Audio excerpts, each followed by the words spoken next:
नेतृत्व कोणी करायचं ही निवडणूक झाल्याच्या नंतर संख्या असल्याच्या नंतर निर्णय घ्यायचा असतो.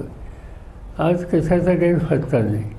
अजून बहुमत आहे, बहुमत मिळेल असं वातावरण आहे आणि त्यामुळे आत्ताच नाव जाहीर केलं पाहिजे या आग्रह करण्याची काही आवश्यकता नाही आहे.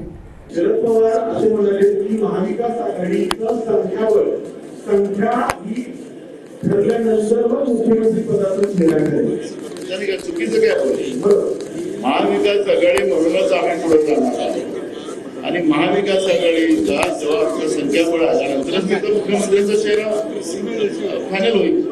हे अंतर्गत चर्चेवर होईल. मुख्य गोष्ट हीच आहे, कोणी मुख्यमंत्री पदासाठी लढत नाहीये. आम्हाला सरकार ह्यासाठी बनवायचंय कारण जे महाराष्ट्र द्वेष्टे भाजपा आहे त्यांना हद्दपार करायचं. सीट शेअरिंगच्या वेळी खेचाताणी होणार, त्याच्यात असं कोणी वाटून घेऊ नका की काहीतरी तुटतंय, कारण खेचाताणी ही झालीच पाहिजे. नाही झाली तर कोणाची ताकद नाहीये. प्रत्येक सीट हे प्रत्येकाने मागितलीच पाहिजे, मगच आम्ही 288 सीटवर सगळ्यांना मदत करू शकतो.